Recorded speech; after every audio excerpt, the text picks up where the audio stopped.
পারছি না, ইনশাল্লাহ চেষ্টা চালিয়ে যাব। আজকে পারতেছি না, 100 বছর পরে পারবো ইনশাল্লাহ। এরকম তো চেতনা থাকতে পারে নাকি? আর যদি গা ঢিলা দিয়ে দিই, আরে এখন আর সম্ভব না, এখন ইসলাম শুধু আমি নামাজই পড়বো, আর কিছু করার নাই, আমার কিছু বলাও যাবে না, জনমত তৈরি করা যাবে না, তাহলে তো আর কিছু হলো না। বিগত 100 বছরে আমাদের এই অবস্থা হয়েছে। এটাকে আমরা বলি, আমরা ওয়ার্ল্ড অ্যাফেয়ার্সের ভাষায় বলি যে মনস্তাত্ত্বিক পরাজয়। কি এটা? মনস্তাত্ত্বিক পরাজয়। আমরা হেরে গেছি, মনস্তাত্ত্বিকভাবে হেরে গেছি।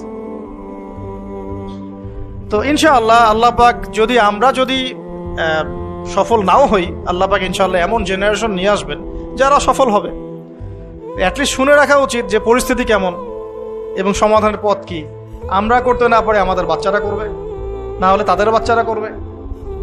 আপনারা একটা জিনিস দেখেন, আমি একটু আগে শাহরুখ খান, সালমান খানের কথা বলছি না, এখন আপনি কিছু মুভিজ দেখেন, এখন কিছু মুভিজ রিলিজ করা হচ্ছে, আমি দেখিনি, শুনেছি এবং কিছু কিছু ভাই আমাকে জানিয়েছে যে এখন এমন কিছু মুভিজ রিলিজ করা হচ্ছে যেগুলো দিয়ে বোঝানো হচ্ছে মুসলমানরা খারাপ, মুসলমানদের শাসনটা খারাপ ছিল পুরো বিশ্বে, স্পেশালি সাবকন্টিনেন্টে। তারা বুঝাতে চাচ্ছে, ওদের জেনারেশনকে তারা শিক্ষা দিতে চাচ্ছে, মুসলমানরা যারা সারা বিশ্ব শাসন করেছিল, মোগলরা, আফগানরা, টার্কিশরা ইত্যাদি ইত্যাদি, এরা ভালো ছিল না, এদের সময়ে মানুষ জুলুমের শিকার হয়েছে। এখন যেখানে মুসলমান পাবা ওদেরকে ডমিনেট করবা এবং তোমরা এদের বিরুদ্ধে তোমাদের আন্দোলন চালিয়ে যাবে। এটা কিন্তু ওরা শিখাচ্ছে মুভির মাধ্যমে। এখন এমন মুভিজ বের করতেছে ওরা দিন দিন, আপনারা জানেন এগুলো, হয়তো আপনারা ঘাটাঘাটি করলে আপনারা পাবেন চোখের সামনে। আমার কাছে তথ্য আসছে, আমি খালি বলবো। তো এগুলো সংস্কৃতি দিয়ে ব্রেন ওয়াশ করা হচ্ছে মানুষের, এবং ওদের মতাদর্শী যারা, ওদেরকে ইন্সপায়ার করা হচ্ছে যে মুসলমানদের এগেইনস্টে তোমরা অবস্থান নাও, শক্ত হও। আর আমরা ওই যে টিকটক, ওই যে ফেসবুক, ওই ইউটিউব স্ক্রলিং, নামাজের নাম নাই, কোরআন তেলাওয়াত তো নাই, কোরআন পড়তেও জানে না, হাদিসের কিতাব কখনো খুলেও দেখে না। সপ্তাহে একদিন করে যে একজন আলেমের কাছে গিয়ে একটু বসবে, পরামর্শ করবে, হুজুর কি অবস্থা, আমি কিভাবে চলবো, এইটুকু ফিকির নাই। মাথায় ঢুকিয়ে দেওয়া হয়েছে মেয়ে, নেশা, একটু পলিটিক্যাল পাওয়ার জন্য মারামারি করা, হকি স্টিক নিয়ে মারামারি করা, 2-4 টাকা মারতে পারলে পদ উন্নত হবে। হ্যাঁ, আমি ভাই সোজা সাপটা কথা বলার মানুষ, আপনার ভালো লাগলে লাগলো, না লাগলে কিছু করার নেই। এগুলোই হচ্ছে। কিন্তু আমি আপনার শুভাকাঙ্ক্ষী, আমি আপনাকে ঘৃণা করি না, আমি আপনাকে ভালোবাসি, মহব্বত করি বলেই কথাটা বলছি। আমরা যাকে মহব্বত করি তাকে শাসন করি। আমি আমার সন্তানকে খুব মহব্বত করি, কিন্তু ওকে আমি শাসন করি। কেন তুই এটা করতে গেলি? এটা ভালোবাসা থেকেই বলি। কেন আপনি হকি স্টিক নিয়ে মারামারি করতে গেলেন, হলে হলে মারামারি করতে গেলেন কেন? পলিটিক্যাল পাওয়ারের জন্য? ওইটা অ্যাচিভ করলেই বা আপনি কি করতে পারবেন? এতে কি আল্লাহর কাছে আপনার মর্যাদা বাড়বে? বরং একটা মাজলুমকে যদি একটা আঘাত করেন, এই আঘাতের মূল্য কিয়ামতের মাঠে হলেও শোধ করতে হবে আপনাকে। আমরা তো এই অনলাইনের যুগে আমরা তো আসলে পাগল হয়ে গেছি, অনলাইনে অসুস্থ হয়ে গেছি। এই যে তোমরা ফেসবুক, ইউটিউব স্ক্রল করো আর লাইক কমেন্ট করতে থাকো, বুঝে হোক আর না বুঝে হোক করতে থাকো। একটা কমেন্ট যদি তোমার জুলুম হয়ে যায়, মনে করো একজন আলেমের একটা পোস্টে তুমি একটা কমেন্ট করে দিলা, এটা যদি জুলুম হয় তাহলে এই জুলুমের ভাগিদার তো তোমাকে হতে হবে।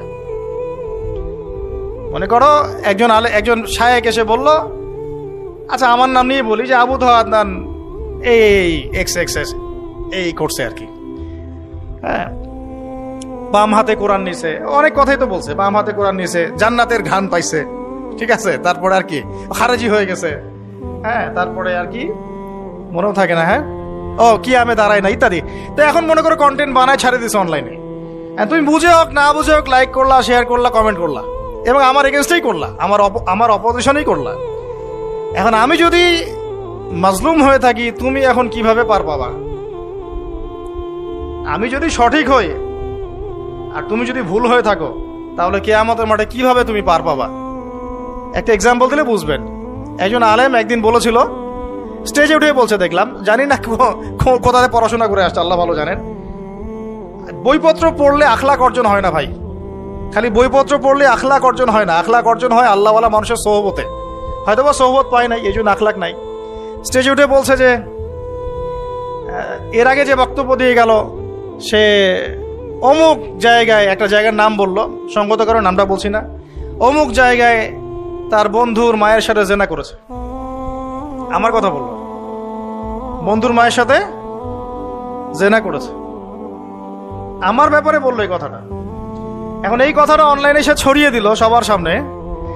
এখন যদি 1 লক্ষ মানুষ এটা দেখে থাকে, শুনে থাকে, তাহলে এই 1 লক্ষ মানুষের গুনাহ আর এই অপবাদ আর এই গীবতের ঋণ সে কিভাবে শোধ করতে পারবে?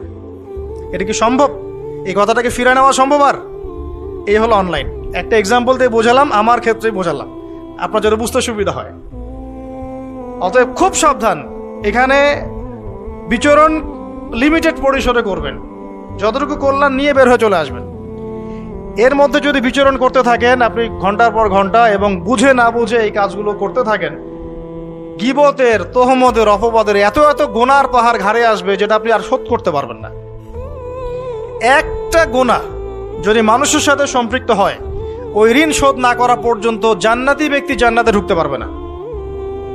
মনে করেন আমাদের ভাই আব্দুল্লাহর জান্নাতের ফয়সালা হয়ে গেছে, কথার কথা মনে করেন, কিন্তু ভাই কাউকে গালি দিয়েছিল, কাউকে অপবাদ দিয়েছিল, কারো কাছ থেকে টাকা পয়সা নিয়েছে, দেয়নি ফেরত, বা ইত্যাদি ইত্যাদি ইত্যাদি। মানুষের সাথে সম্পৃক্ত কোনো হক আছে, মানুষের সাথে সম্পৃক্ত কোনো হক আছে।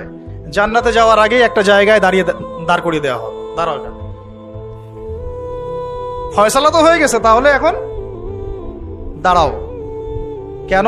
ফেরেশতাদেরকে দিয়ে বলানো হবে যে অমুকের এই ঋণ বাকি আছে, অমুকের এই গালির ঋণ বাকি আছে, অমুককে তুমি এই বাজে কথা বলছিলে এটা বাকি আছে, অমুককে অপবাদ দিয়েছিল এটা বাকি আছে। সবাই এখন সামনে আসা শুরু করবে একে একে। বেচারার কিন্তু আমল অনেক ছিল, একদম উহুদ পাহাড়ের সমান নেকি নিয়ে এসে উঠছে। এবার ওখানে কি শোধ করার কোনো সুযোগ আছে? কোনো সুযোগ আছে? ব্যাস, এবার আল্লাহ পাক বলবেন এর আমল নামা থেকে নেকি দিয়ে দিয়ে এই ঋণগুলো শোধ করে দাও। ওই ব্যক্তির আমল নামা থেকে নেকি দেওয়া হবে, যাকে গালি দিয়েছে ওকে, যার গীবত করেছে ওকে, যাকে তহমত দিয়েছে ওকে, যাকে অপবাদ দিয়েছে সবাইকে নেকি দেওয়া হবে। দিতে দিতে দিতে নেকি শেষ যদি হয়ে যায়, তখন না, নেকি শেষ হয়ে গেলে ওদের গোনা আবার এর ঘাড়ে চাপানো। আল্লাহ রাব্বুল আলামিনের বিচার একদম সূক্ষ্ম। আল্লাহ পাক কিন্তু গফুর রহিম, একই সাথে শাদীদুল ইকাব। আল্লাহ পাক পরম করুণাময়, অসীম দয়ালু, আবার কঠিন শাস্তিদাতাও বটে। আল্লাহ পাক কারো প্রতি জুলুম করেন না, 1 জাররা পরিমাণ জুলুম হবে না। অন্য হাদিসে আসছে একটা শিংওয়ালা ছাগল দুনিয়াতে একটা শিং ছাড়া ছাগলকে গুতা দিয়েছিল। আমার শিং আছে, ওই যে পাওয়ার আছে আমার, দিলাম তোকে গুতা। এটাই তো কাজ দুনিয়ার, যার কাছে পাওয়ার আছে, আমার কাছে পাওয়ার আছে, নে তোকে গুতা দিলাম। ওই ছাগলও ওই কাজ করছে। আল্লাহ পাক কিয়ামতের মাঠে ওই শিংহীন ছাগলকে শিং দিয়ে বলবেন এবার একে গুতা দিয়ে পরিশোধ করো। হিসাব এতটুকুই, এরপরে ওরা মাটি হয়ে যাবে, জান্নাতও নাই জাহান্নামও নাই। ওরা তো বেঁচে গেল, ও তো বেঁচে গেল, নাকি গুতা খেয়ে বেঁচে গেল। এবার এই ব্যক্তি সমস্ত আমল নামার গোনাগুলো এবারে ঘাটে চাপানো হবে। তখন দেখা যাবে শুরুতে অনেক নেকি নিয়ে উঠেছিল, কিন্তু পরে এই ব্যক্তি জাহান্নামে চলে গেল, ওরা জান্নাতে চলে গেল। আমরা কি এটা চাই? ভাই আল্লাহর সাথে যত পাপী থাকে থাক, এটা একটা সেজদায় মাফ হতে পারে ইনশাআল্লাহ। আল্লাহ পাকের সাথে অনেক পাপ আছে আমাদের, মনে করে নামাজ পড়ি নাই, রোজা রাখি নাই, যাকাত দেই নাই, ইত্যাদি ইত্যাদি, অনেক পাপ, আল্লাহর হক অনেক নষ্ট করেছে। একটা সেজদা যদি কবুল হয়ে যায়, একটা ইস্তেগফার যদি কবুল হয়ে যায়, ইনশাআল্লাহ সব গুনাহ মাফ হয়ে যাবে। কিন্তু মানুষের সাথে জড়িত যদি গুনাহ থাকে, এই যে গীবত, তহমত, অপবাদ ইত্যাদি ইত্যাদি, কারো সম্ভ্রমহানি করেছেন, কাউকে বেইজ্জত করেছেন ইত্যাদি, এই দুনিয়াতেই হায়াত থাকতেই মাফ নিতে হবে। পরকালে এগুলো শুধরানোর কোনো সুযোগ নাই।